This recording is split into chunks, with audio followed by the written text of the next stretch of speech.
another episode of Investors Playbook. As always, you have your co-host Deshaun and Cornell. Cornell, how are you feeling, bro? What's going on? I'm feeling good, man. I'm feeling energized. How are you, bro? Feeling energized, feeling very. Look, after homecoming, I imagine that you probably are feeling quite energized. That was a lit weekend, I bet, right? Yeah, it was. It was a little too late. For That's what's sure. up, man. It's crazy. Well, wish you could have been there, man. I know I missed homecoming this year, bro. Like, it's all good though. Hey, look, we gonna definitely make it next year. You know what I'm saying? I was seeing all the pictures. I'm not gonna lie. I'm like, man, they really having a good time. But it's all good because homecoming's gonna be next year, and it's gonna be fine. I mean, this is like the first homecoming I missed, like ever. Well, no, I missed one. I think it was 21 or 22. 2020 and 2020. Nah, it wasn't no homecoming in 2020, bro. They didn't have homecoming. The homecoming was canceled, bro. But I missed the homecoming shortly after, like when things were coming back. I think it was Yeah. 21 when they had it, and I was like, no, I ain't finna do that. Mm-mm. Yeah. So yeah, I've missed two homecomings so far. If you count that homecoming that happened after COVID. But yeah, man, that's what's up, bro. And then what else was I gonna ask you? Um, yeah, man, just how's everything else going, bro? I think we talked about your roof not too long ago. I mean, you got school, work is still going pretty smooth. The new job, I say new, it's not really Yeah. new New anymore. job. New job. I don't think my job can ever be smooth because my job is to basically put out fires. Mm, But I love what I do because I make a difference. yeah, For sure. So, but what about you? How's everything for you? it's going great, man.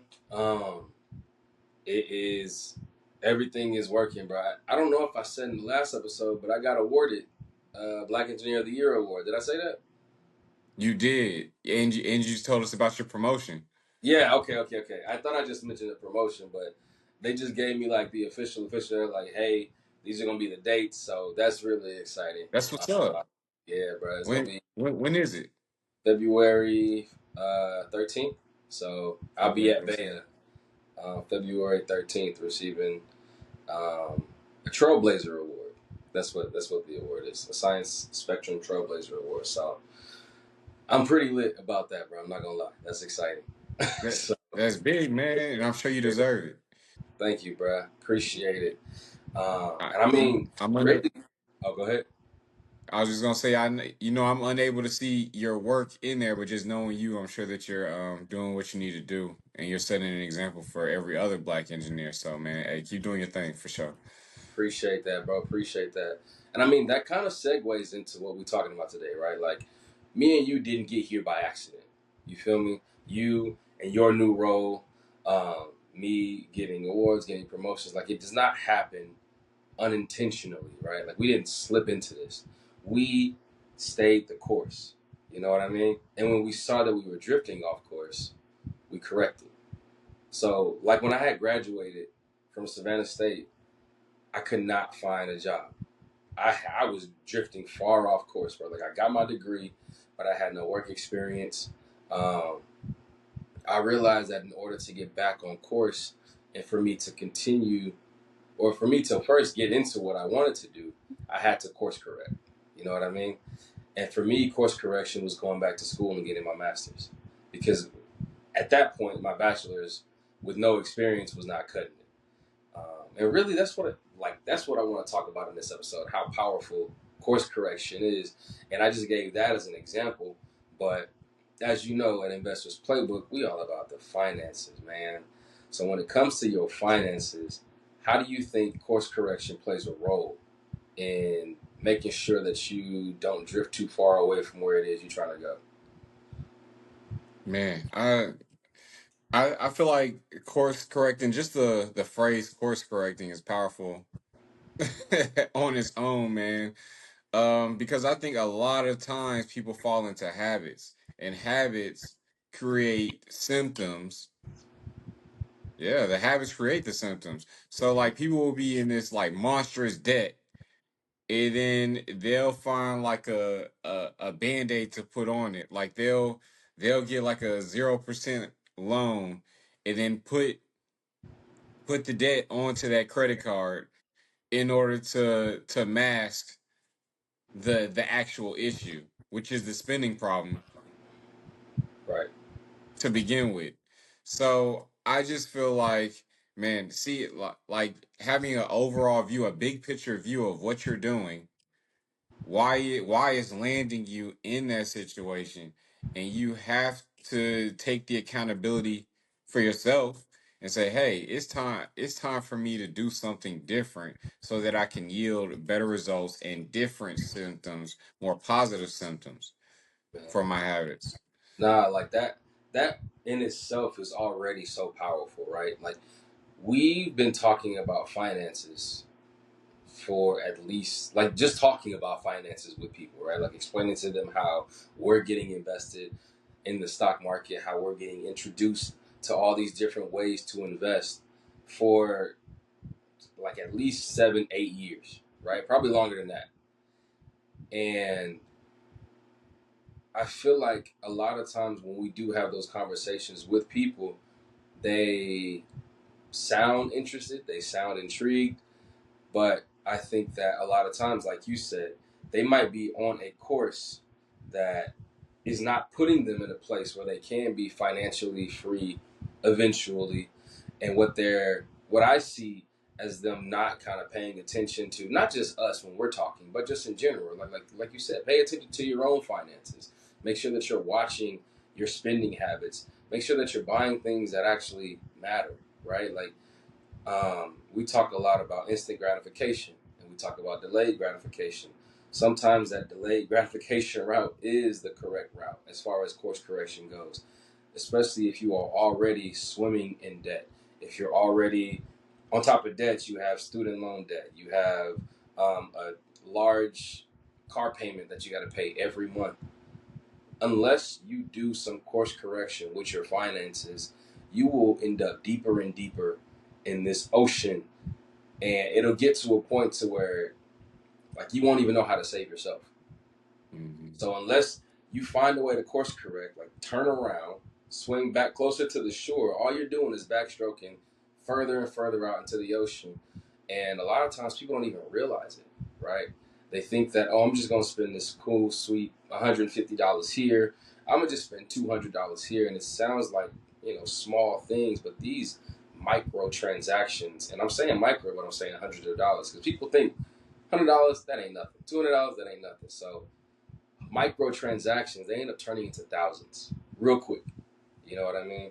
Whether Real it's quick. trips you take or like things that you put on a credit card and you pay off over time. I'm telling you, man, unless you course correct, you will end up far away from your destination without even realizing it.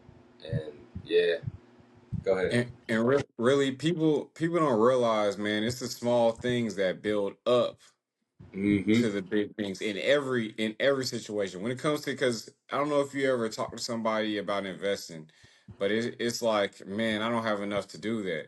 You see what I'm saying? But you got enough to go eat out at a restaurant 3 times a week, or you got enough to buy some J's. You see what I'm saying? Like, you could have started with that. You could have started with that $20 that you went to eat out with. You could have started with the 150 or $200 that it took to for you to buy those J's. So it's important for the person to realize that you can start with the little bit, Yep. because a lot of little bits equals a lot. That was very well said, Cornell. You A lot of feel little me? bits equals a lot. There you go. Give it up, folks. Give it That's the quote up. of the day. Nah, for real. But I definitely understand what you're saying, man. Like it can definitely add up really quickly. These small transactions and end up being this giant snowball, right? We talk a lot about the snowball method when it comes to paying down debt, but it can happen the opposite way. You can have a snowball of debt that gets created because you just keep spending money and you're not putting anything towards that debt. So just like it's a method of paying off, it can also be a method of accumulating debt. And unless you course correct, that snowball will grow into a monster that will cause you stress. It'll prevent you from, again, just being where you want to be, right? Nobody wants to be in debt. Nobody's goal is to be in debt. You know what I mean? Not intentionally, It lo- yeah. not It intentionally, lowers quality of life. for sure. It lowers quality, yeah. And people don't Yeah. realize that people when people hear quality of life, they think like health reasons, Mm-hmm. things like that. You know, Right. debt falls into that. There are things that you physically cannot do Mm-hmm. when your finances are looking like that. Yes, for And sure. people think that that can last forever, but you're a ticking time bomb because your credit is only going to last so long with you in that situation. Yeah. Like, yeah, you can keep hitting that minimum payment, and of course you're worsening your retirement, you're worsening uh just your financial health in the future. But also your credit is going to eventually get hit when you can't keep up with those payments. Yeah. Or you have to file that bankruptcy because the credit's gotten so insane. Mm-hmm. So just keep in mind like that can't last forever, and you can't just wipe your credit clean automatically. It takes like 7 years for you to even get back on the right track when it comes to messing up your credit and having to file bankruptcy. So just think about that. If you have the healthy financial habits now, then it'll prevent all of the or well most of the your turmoil in the Mm-hmm. future. So just remember that. Definitely. And I mean, it goes in almost every scenario, right? Especially with finances. You just touched on credit and paying down debt. I mean, some of the ways we always talk about some of the ways that you can course correct when it comes to paying down debt or increasing your credit score. I mean, implement the snowball method, implement the avalanche method. Um, really just sit down and not even necessarily you having to track. I mean, I would just say track your spending. Pay attention to what it is you're spending money on, or at least get an idea of what you're spending money on. Because you can't course correct if you don't know what direction you're going. You have monthly expenses that come out, probably subscriptions that you signed up for, and you don't even realize. You've got a gym membership that you haven't used in 3, 4 months. Course correct. Don't be lazy. Go cancel the membership if you're not using it, or start using it. One of the two. But to just pay for something that you're not using is it doesn't make any sense. And a lot of times people just end up staying on that incorrect course because they don't feel like changing something, or they don't feel like making a call, or feel like driving to the place and canceling the membership. And I mean, I'm using that as an example, but it's a lot of different ways where people could course correct. They end up they just choose not to, you know. So with credit, that's one Yeah. way. But then, oh, go ahead. I was just saying, yeah, it's definitely something. It's a it's a conversation you have to have with yourself Yeah. because it's real easy, and I think we all do it to an extent. I think some people's are more extreme than others, Hmm. for sure. Because I feel like you know with me, I can look at uh things in my life where I'm just like, you know what, I've been doing this for a long time. And it's not like it's something detrimental like cooking, right? I don't cook a whole lot, Yep. and I just kind of got in the swing of okay, let me go pick up something. Of course I'm not going to fast food or anything, but is it expensive? Yes. Hmm. And could I save a lot of money by cooking most of my meals at the house? I definitely could, but I've just gotten so used to it. It's like, okay, I can afford it. So, but that doesn't mean that it's the best action to do. And the only thing that I will have to do to change it is say, hey, you know what? I'm gonna go to the grocery store and buy some. That's literally all it takes. Go to the Yep. grocery store, buy some food, and cook it. Hmm. I can make that decision any day. Facts. So yeah, Yeah. so I feel like this conversation really resonated with me Hmm. because I feel like we can all have something that we can look back on and just say, you know what, this particular area in my life, I don't do the best in this area. And you know, I can change, but I gotta want to change. Yeah. I gotta want to. and I have to think about the results, the positive results that that would yield in my life if I were to take, if I were to perform that action or activity or whatever it is. So No, yeah. facts. It like I said, and like you just said, it's literally in almost every subject, right? Course correction can be seen in almost every example. I do want to talk about, of course, this stock market and this like explosion that has been happening lately. Um, Bitcoin hitting all time high.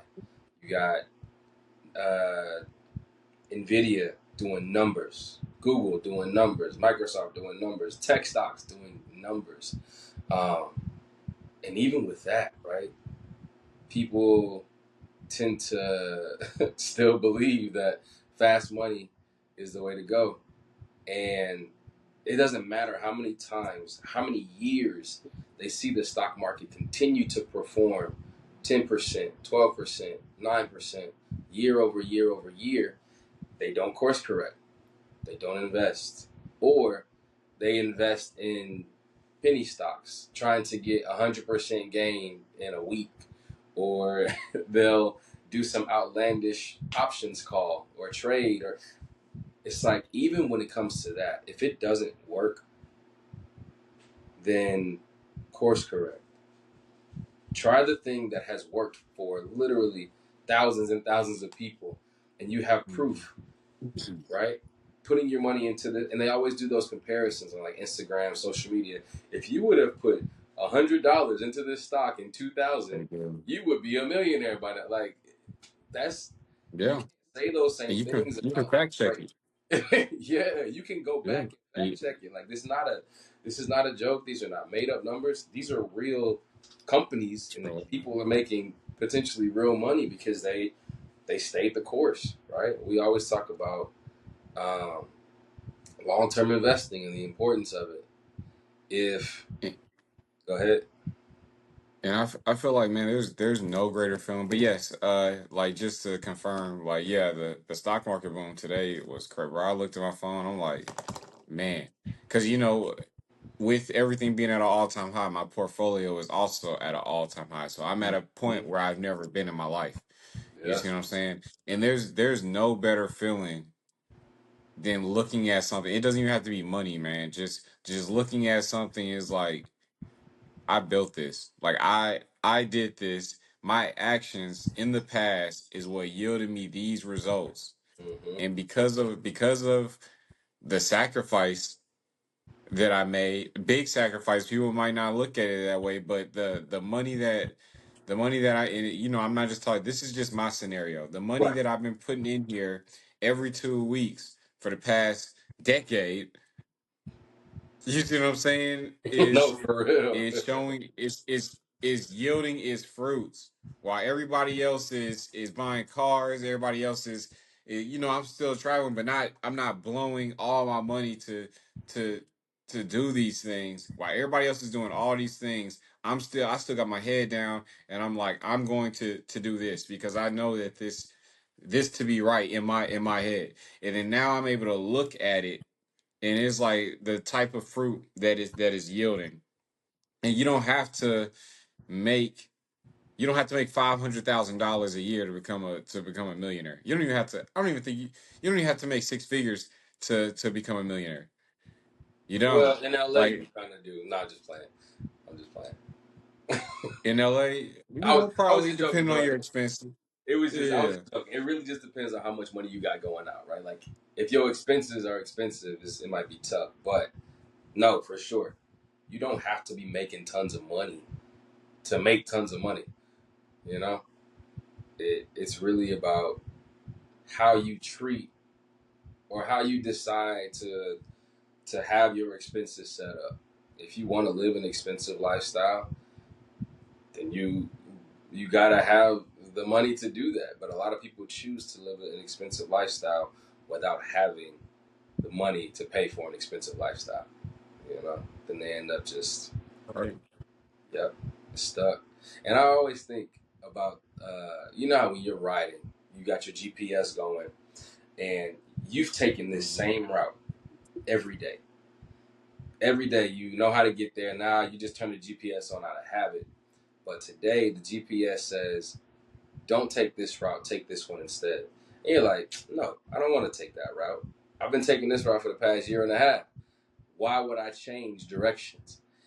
You go the same route and then boom, traffic, car accident. The GPS was able to see and try to course correct you, but you chose to not listen, right?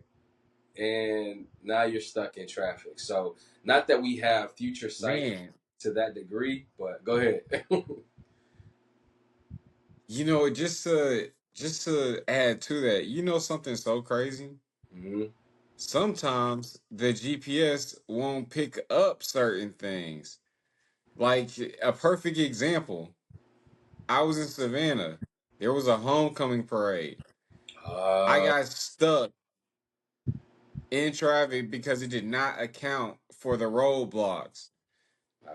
that's a So better I was example. just I Yeah. was stuck there for like an entire hour. So like, how do you know when you need to course change when there are minimal indicators in your head? Because remember, you only know what you know. So That's you might think that you're doing things the absolute right way, but then life just hits you and you're just like, dang, what did I do wrong? And because of your lack of knowledge, I hate to say it like that, because of your lack of knowledge, or your lack of being receptive to others that are telling you the right way, how do you like how do you break out of that? I mean, you said it. Lack of knowledge. Obtain more knowledge, right? Like get smarter on things that could potentially get you out of. Well, I guess you weren't saying knowledge like smarts. You were saying knowledge like awareness of what's going on in the world at that time. Right. But for your example, you have marched in the Savannah State Parade for years. You knew that there was going to be a parade, or you had an inkling that there would have been a parade. So Mm-hmm. it's not like you didn't or you weren't aware of that happening. You probably didn't think ahead and say, there's going to be a parade on Saturday. Let me make sure that I am accounting for that. Because you've experienced that. You marched in the parade. You know what I mean? I For did years. marching. For years. So it's like, even with the lack of necessarily like what's happening in that moment, um, there's always research that we can do to better understand how to course correct or if we need to course correct. And then sometimes in situations like traffic or things like that, like we end up just becoming unlucky, right? Like you can't always predict what's going to happen, right? Like there's sometimes just, That's true. yeah, you just sometimes end up having to deal with it. But when it comes to your finances, I feel like you can always course correct, even if it's small corrections, even if it's tiny things like tiny changes that you make on a daily basis, a weekly basis, a monthly basis, instead of um, like instead of increasing the amount of debt by thinking that you have to go out every Saturday or keeping up with the latest fashion trend or um, whatever the case, but spending money on going out to eat. You clearly see the direction you're going in. You know how much debt that you have, right? Mm-hmm. You know how much debt you have accumulated. You know what your credit card balances look like. That's not a secret to you, right? You know what it is. So you can course correct in those moments. And that is where I think you have more than enough information to say, this is happening. I see the road I'm going down. Let me do something now so that this doesn't get worse, right? Mm-hmm. That is where I think course correction can really work in your favor because, I mean, finances can happen out of nowhere. Like people get laid off or they lose their home. Like anything can happen um, out of nowhere. But there are a lot of situations where your finances become a situation because of something that has happened over years, right? Of a bad habit or years of you not doing something. And that is where the uh, course correction is really like, all right, you have spent the last 3 years, 4 years trying to figure out your credit card debt situation, but you've also taken 8 vacations and you've also continued to go out to eat and not set up an actual plan to pay down your debt. So, what do you expect to happen, right? For it to go away? No. Why would it? You didn't change anything. So, yeah, I think there's definitely levels to the ability to course correct. Um, but once you realize that you need to, you actually have to take action. Saying that you need to change is something that we always do. I mean, hell, you got New Year's resolutions coming up. You about to get a lot of course correction words come January 1st. You feel me? But it's really about what you do after you say what you're going to do. Are you going to do that thing, or are you just going to continue the cycle? Is your 2024 going to look like? Is your 2025 going to look like 2024? You know, or is it? Man, I think that is a great closing statement, man. Like to basically just say, look at what you're doing holistically. Mm-hmm. Figure out what actions need to change in order for you to yield better results. All right. So like don't go into 2025 because we're almost there, which is crazy. This year flew by. Don't go into 2025 doing the same things that are yielding these negative symptoms. Okay? Mm-hmm. Time Love to it. change. Yes, sir. Time to get up off the sidelines. Time to change. Time to course correct. Make it happen. All right, y'all. Well, as always, we appreciate you all tuning in. Um, Thank you again for always showing support. If you are not subscribed to the channel, go ahead and hit that subscribe button. Leave a comment. Let us know what you thought about today's episode. Is there something that you want to course correct in your life? Or have you noticed someone in your life that needs course correction? Point them to this episode. All right. Show them this episode and say, hey, look, I think you might get something out of this. Yeah. So we really just out here trying to, again, educate people on finances, not just in general, but personal finances as well. What do your finances look like? So appreciate you as always. Thanks for tuning in. Peace out. Peace.